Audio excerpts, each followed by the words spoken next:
Halo adik-adik sekalian, selamat berjumpa kembali dengan saya Kakak Toto. Baik, untuk kali ini kita akan melanjutkan pembelajaran kita di bab jaringan tumbuhan, ya. Untuk kali ini kita akan belajar tentang organ pada tumbuhan. Seperti yang sudah kita ketahui bahwa organ pada tumbuhan itu terdiri dari akar, batang, daun, dan juga bunga, ya. Kita awali dari yang pertama yaitu dari organ akar, ya. Jadi untuk organ akar ini berdasarkan asalnya dibagi menjadi dua kategori, yaitu akar primer dan akar liar, ya. Akar primer itu adalah akar yang tumbuh memang dari jaringan-jaringan primer, ya. Dan sedangkan akar liar itu tumbuh dari jaringan-jaringan sekunder, ya, dari jaringan samping. Akar mampu menembus merobos lapisan tanah, dan pada bagian ujung akar terdapat tudung akar atau kaliptra, ya, yang berfungsi untuk melindungi bagian ujung dari akar, ya, berfungsi sebagai pelindung, sebagai sarung pelindung akar, sehingga pada saat dia menembus tanah, jaringan pada akar, ya, jaringan merisien pada akar, ujung akar tidak terluka. Iya. Untuk akar sendiri, jika kita potong bagian organ akar secara melintang, itu bisa dilihat gambarnya di sebelah kanan, ya. Jadi untuk akar sendiri terdiri dari jaringan-jaringan epidermis di bagian luar, ya. Kemudian di bawahnya jaringan epidermis itu ada jaringan korteks, ya, sebelah bawahnya. Kemudian setelah bagian korteks ada bagian xilem dan floem atau jaringan vaskuler di sini. Oke, kita lanjut. Untuk jaringan epidermis akar terdiri atas satu lapis sel, ya, yang tersusun rapat. Kenapa kok rapat-rapat? Karena dia fungsinya untuk melindungi agar si jaringan yang ada di dalamnya itu tidak rusak, tidak terserang oleh mikroba, ya, atau bakteri atau virus. Kemudian memiliki rambut akar hasil aktivitas sel-sel di belakang titik tumbuh, ya. Jadi punya rambut-rambut akar dari sel-sel belakang titik tumbuh atau dari sel-sel sekundernya. Rambut akar berfungsi untuk memperluas bidang penyerapan. Jadi semakin banyak rambut akar, jadi dia bisa menyerap air-air dan hara-hara itu lebih banyak, jadi lebih luas, ya. Tidak memiliki kutikula atau jaringan lilin, ya. Kemudian epidermis akar yang menggantung pada tanaman anggrek dapat berkembang menjadi filamen, ya. Itu epidermis. Nah, di bawahnya epidermis ada korteks, ya. Korteks ini tersusun dari beragam sel yang membentuk beberapa lapis sel. Dinding selnya tipis, mempunyai banyak ruang antar sel, ya. Kemudian korteks terdapat parenkim atau jaringan luka, ya. Jadi parenkim ini jaringan dasar, jaringan yang masih bisa untuk membelah, ya. Jadi ketika si bagian akar atau bagian tanaman itu terluka, nanti dia ada parenkim atau biasanya disebutnya jaringan luka. Nah, dia yang menutupi luka ini.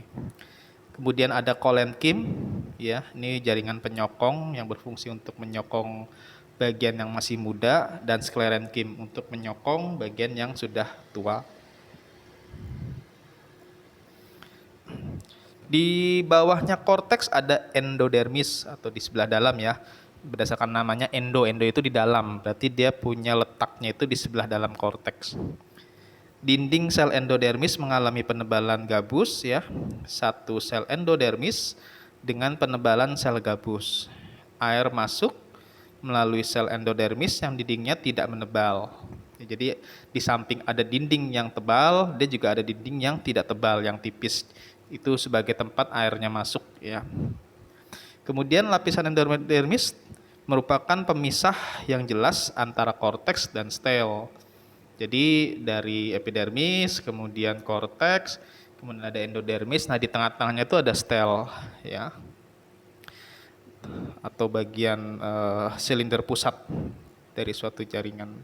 Stel atau silinder pusat Ini terdapat berkas pengangkut atau berkas vaskuler ya, serta jaringan-jaringan lainnya. Jadi ada xilem, ada floem di sini. Di lapisan terluar dari silinder pusat terdapat perisikkel atau perikambium ya di bagian lapisan terluarnya. Kemudian aktivitas perisikkel membentuk cabang-cabang akar pada akar tumbuhan monokotil, letak xilem dan floem berselang-seling membentuk lingkaran. Jadi kalau untuk di tumbuhan monokotil, untuk xilem dan floemnya itu ganti-gantian berselang-seling. Jadi satu xilem, satu di sebelahnya lagi floem, sebelahnya lagi xilem, floem dan seterusnya membentuk lingkaran. Sedangkan pada akar dikotil, tumbuhan dikotil ya, ini xilem-nya berbentuk bintang dan berada di pusat akar. Jadi xilem-nya itu bentuknya bintang ya. Bentuk bintang bisa xilem di dalam ya, kemudian floemnya di luar atau floemnya di dalam, xilem-nya di luar. Itu untuk akar. Jadi saya ulangi, untuk bagian-bagian akar ya, jaringannya itu penyusun jaringannya adalah dimulai dari jaringan epidermis, kemudian jaringan korteks, kemudian jaringan endodermis, dan yang terakhir stel atau silinder pusat. Berikutnya ada organ batang. Nah, perbedaan morfologi batang dan akar. Jadi sebelum kita masuk ke penyusun-penyusun dari jaringan batang, kita lihat dulu perbedaan dari batang dan juga dari akar. Dilihat dari ruasnya, jadi kalau batang itu dia punya ruas, kalau akar itu tidak punya ruas. Untuk daun, daun di batang ada, di akar tidak ada. Bulu ya, bulu ini sebagai hasil diferensiasi dari jaringan epidermis. Kalau di batang dia tidak ada, kalau di akar dia ada. Kemudian tudung atau kaliptra ya, untuk pelindung dari akar. Kalau di batang tidak ada, kalau di akar ada. Untuk percabangan, cabang ya, di batang ada, di akar pun ada. Itu perbedaan morfologi dari batang dan akar. Dilihat dari struktur anatominya ya, kita bisa lihat di sini ya, struktur anatomi dari batang. Di sini hampir mirip dengan struktur anatomi dari akar ya, dia dimulai dari epidermis ya. Epidermis, kemudian ada ampulur juga di sini ya, kemudian di bawahnya epidermis ada korteks. Kemudian ada xilem, ada jaringan vaskuler, ada kambium, ada floem. Ini untuk bagian batang ya, dan juga untuk tanaman dikotil umumnya. Nah, berkaitan dengan aktivitas titik tumbuh batang, ada dua teori titik tumbuh. Ini teori yang pertama dari si Hanstein ya, ini tentang teori histogen, dan teori yang kedua dari Smith, ini tentang tunica corpus. Teorinya seperti apa sih? Coba kita lihat di sini ya. Teori dari teori histogen. Nah, teori histogen ini lapisan luar dari titik tumbuh itu. Jadi ada titik tumbuh ya. Ada titik tumbuh di bagian batang itu, lapisan luarnya membentuk epidermis, disebutnya dermatogen. Sedangkan lapisan tengah membentuk korteks, disebut periblem. Dan bagian tengah pembentuk stel disebut plerom. Itu untuk teori histogen, aktivitas dari titik tumbuhnya ya. Sedangkan untuk teori tunica corpus ya, ini titik tumbuh lapisan tepi.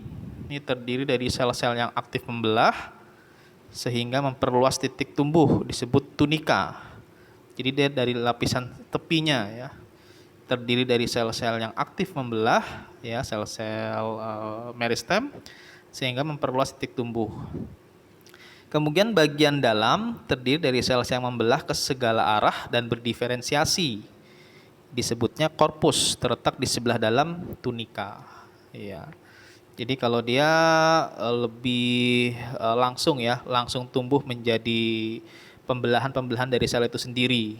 Ya. Sedangkan kalau yang teori histogen tadi ya, ini dia membentuk ke arah luar ya, kemudian ke arah tengah. Itu dari teori histogen dan juga teori dari tunica corpus. Lapisan penyusun batang disusun dari beberapa jenis jaringan ya. Pertama itu jaringan epidermis. Jaringan epidermisnya mirip seperti jaringan epidermis pada akar ya, disusun oleh selapis sel, tersusun rapat tanpa ruang antar sel. Ya, kemudian dinding selnya di sebelah luar dilengkapi kutikula. Ya, kalau di akar tadi nggak pakai kutikula ya, tidak ada kutikula. Tapi kalau di batang, dinding selnya itu dilapisi kutikula yang berfungsi untuk melindungi batang dari kekeringan ya, jadi untuk mengurangi penguapan yang berlebihan agar si tanaman tidak layu. Pada tumbuhan kayu yang telah tua terdapat kambium gabus, dapat membentuk derivat ya, derivat atau semacam senyawa metabolis ya, gitu ya, atau getah atau senyawa metabolis yang lainnya. Kemudian di bawahnya epidermis itu ada korteks ya.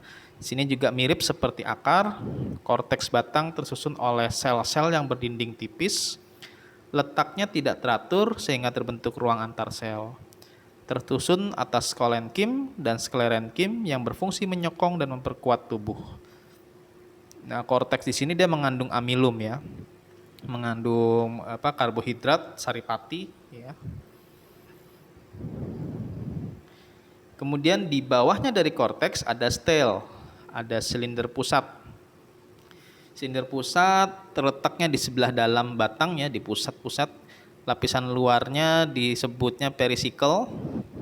Di dalam stel terdapat sel parenkim dan berkas pengangkut ya, ada vaskuler, ada xilem dan floem sama seperti pada organ akar. Pada tumbuhan dikotil, bagian tepi stel dibatasi oleh kambium. Berikutnya kita lihat gambar di sini. Ini ada gambar dari batang ya. Dari batang dikotil ya di sini. Kalau kita lihat di sini ada xilem, ada floem, ada kambium, di sini ada bagian parenkim. Ya, kemudian di sini juga sama. Dia semakin membesar ya, di sini semakin membesar, juga semakin membesar. Nah, kalau sudah membesar, nanti si xilem ini namanya xilem primer ya. Xilem floem yang berasal dari pertumbuhan primer. Nanti kalau dia sudah besar, nanti xilem floemnya dia akan membelah-belah, membentuk xilem sekunder dan membentuk xilem sekunder dan juga floem sekunder. Sini kambium. Kemudian dia juga akan membentuk, selanjutnya membelah-membelah ya, membentuk xilem sekunder dan floem sekunder. Ini kambium, ini gabus ya. Itu struktur dari batang. Berikutnya adalah organ dari daun. Jadi untuk organ daun ini disusun oleh beberapa jaringan. Yang pertama jaringan pelindung. Jadi dia ada dua lapisan ya di sini. Ada jaringan epidermis atas, ada jaringan epidermis bawah. Ya. Dan juga derivatnya. Kemudian jaringan dasar atau mesofil. Jaringan dasar mesofil ini dia ada mesofil palisade atau jaringan pagar ya. Kemudian ada jaringan spons atau jaringan bunga karang. Ini jaringan mesofil. Nah, di jaringan mesofil ini dia punya banyak klorofil ya. Di klorofil di bagian mesofil palisade ada, di spons ada. Tapi yang paling banyak klorofilnya adanya di palisade ya. Kemudian ada jaringan pengangkut di sini. Ini jaringan pengangkut ya. Ini dan juga ini jaringan pengangkut xilem dan floem di sini ya. Xilem dan floem. Kemudian ada jaringan penguat, ada kolenkim dan juga sklerenkim ya. Di sini juga punya. Dan juga ada jaringan sekretori di sini ya. Ini ada jaringan stomata ya. Jaringan stomata di sini. Stomata itu adalah hasil diferensiasi dari jaringan epidermis.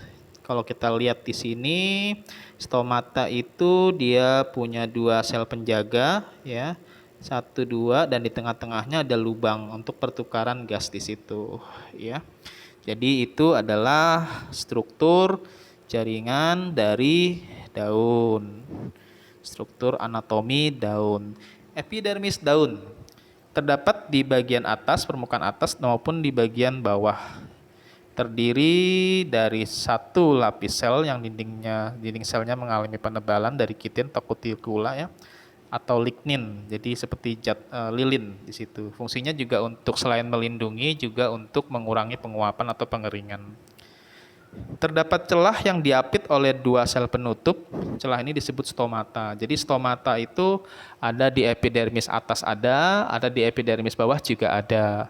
Umumnya untuk tanaman-tanaman yang di darat, dia itu stomatanya lebih banyak di bagian bawah daun ya dibandingkan di bagian atas daun. Kenapa kok di bagian bawah daun stomatanya untuk tanaman-tanaman yang darat ya? Karena untuk tanaman darat untuk mengurangi penguapan yang berlebihan, makanya stomatanya membentuk banyak di bagian bawah daun. Berbeda dengan tanaman air. Kalau tanaman air itu stomatanya lebih banyak di atas ya, karena dia lebih banyak membutuhkan udara dari lingkungan sekitarnya. Kemudian pada tumbuhan misalnya teratai, stomata terdapat di permukaan atas ya, ketumbuhan air ya. Jadi dia butuh oksigen untuk pertukaran gasnya, makanya stomatanya adanya di atas daun. Karena di bawahnya kan ada air ya, jadi nggak mungkin kalau stomatanya banyaknya di bawah. Lanjut, mesofil. Mesofil di sini terletak di antara epidermis atas dan epidermis bawah. Pada tumbuhan Dicotyledone ya, mesofil berdiferensiasi menjadi jaringan tiang atau palisade atau jaringan pagar ya, dan jaringan bunga karang. Nah, kedua jaringan ini pada jaringan mesofil itu dia mempunyai banyak klorofil untuk proses fotosintesis. Pada rumput-rumputan dan monocotyledon lainnya, mesofila tidak berdiferensiasi. Jadi yang berdiferensiasi itu yang menghasilkan jaringan tiang dan jaringan spons itu adalah yang dicotyledon. Sedangkan kalau pada monocotyledon ya tumbuhan berbiji tunggal ya, berkeping tunggal, ini dia mesofila tidak berdiferensiasi. Kita lanjut. Kemudian ada jaringan pengangkut di sini, ya. Jaringan pengangkut pada daun membentuk bangunan kompleks yang disebut tulang daun. Nah, dia ada pertulangan daun di situ ya. Tumbuhan Dicotyledon mempunyai satu ibu tulang daun dan cabang-cabang yang membentuk jala. Jadi kalau cotyledon itu dia ada satu tulang, kemudian dia membentuk jala. Seperti pertulangan daun sirip ya, menyirip, ada pertulangan daun menjari. Nah, itu untuk yang Dicotyledon. Untuk tumbuhan monocotyledon memiliki tulang daun berderet sejajar sumbu daun dan dihubungkan oleh berkas-berkas pengangkut kecil. Jadi kalau monokotil itu dia pertulangan daunnya berderet sejajar. Ya, sejajar. Sedangkan kalau di Dicotyledon itu dia ada satu ya, satu tulang, kemudian di pinggir-pinggirnya dia akan bercabang pertulangan daunnya. Ya, atau kalau misalnya sering lihat pohon paya ya, dia pertulangan daunnya itu menjari.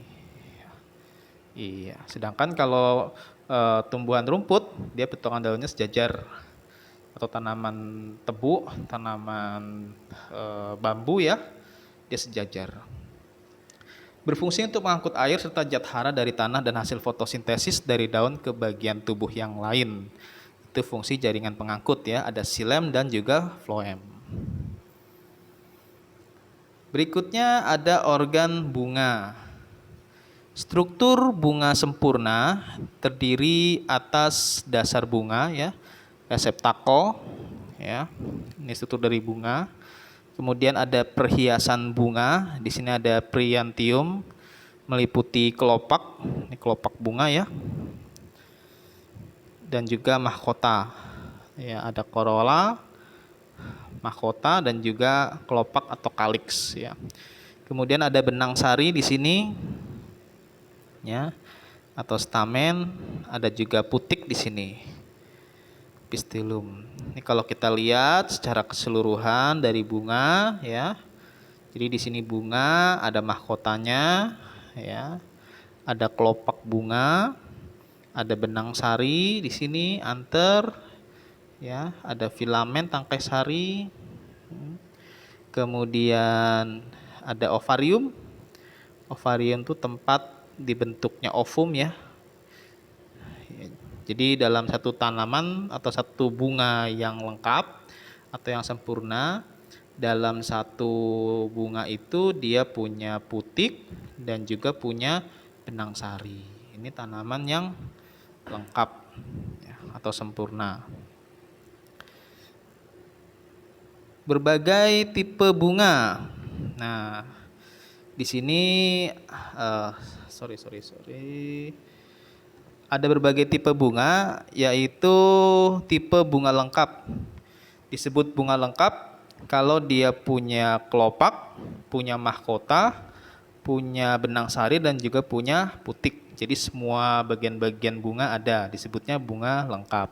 Sedangkan kalau bunga sempurna itu seandainya kelopaknya bisa ada, bisa tidak ada.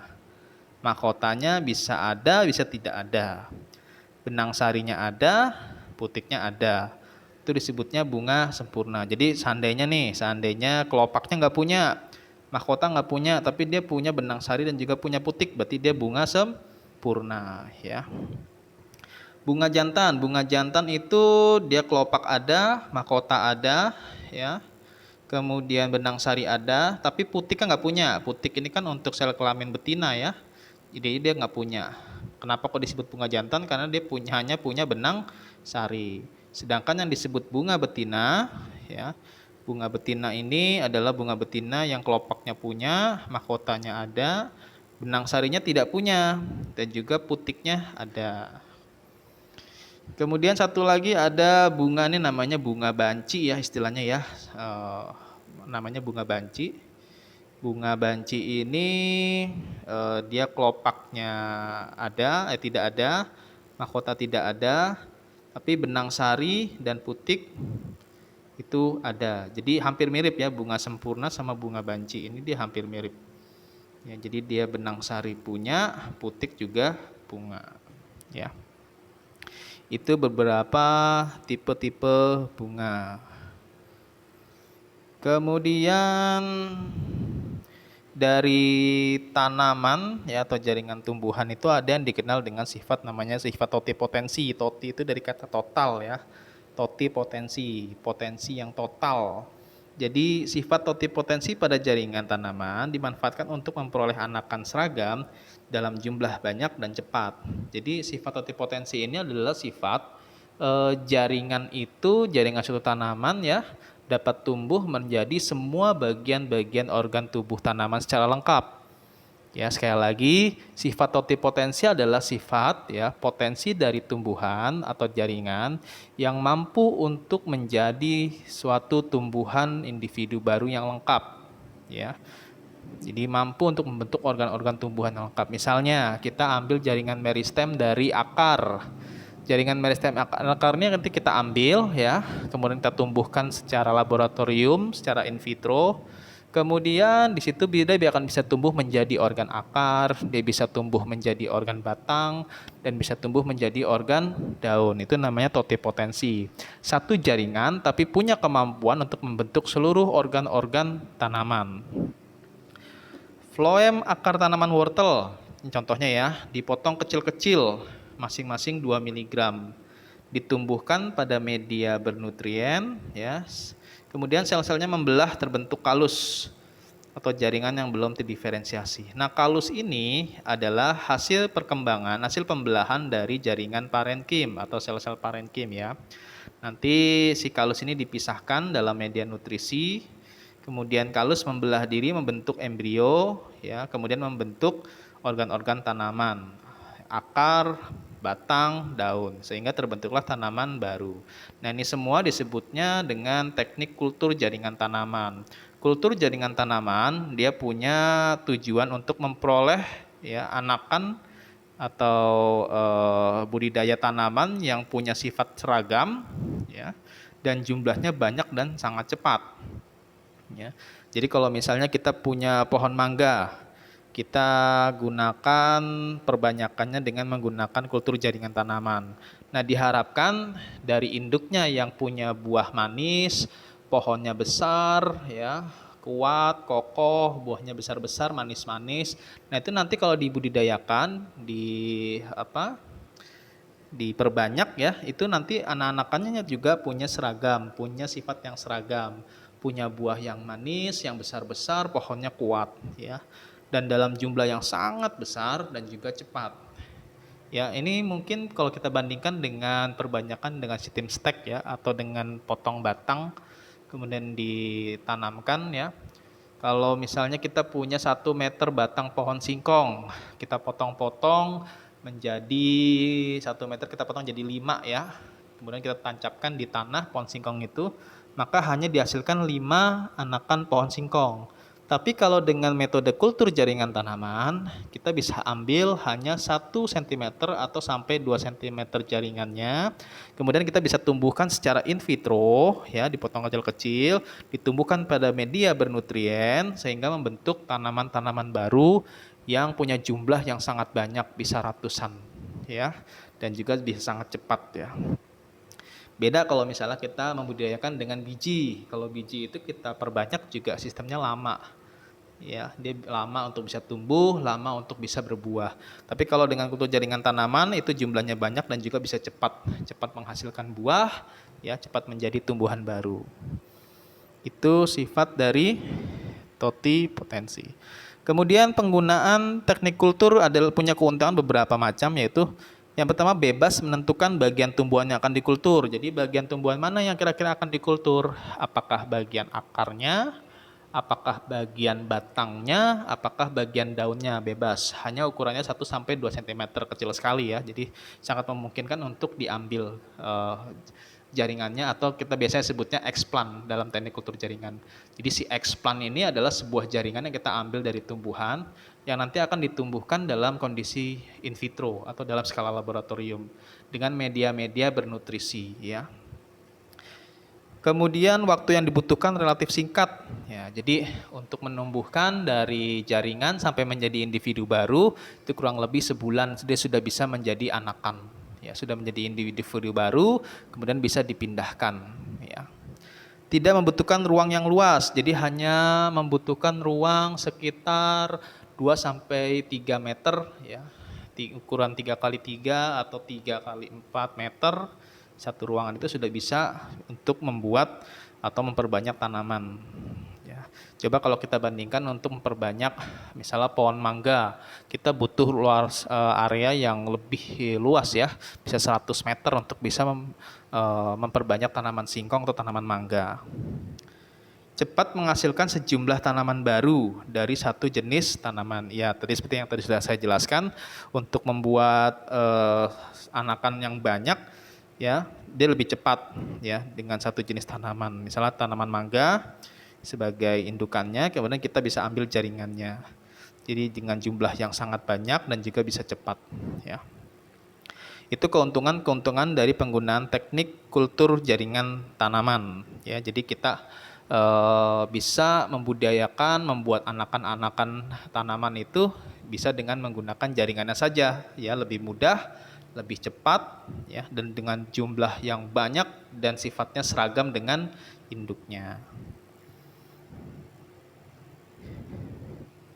Ya, sampai situ dulu yang bisa saya sampaikan mengenai organ tumbuhan dan juga sifat totipotensi dan kultur jaringan tanaman ini.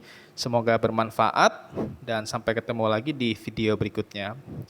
Assalamualaikum warahmatullahi wabarakatuh. Selamat pagi, salam bahagia, salam sehat.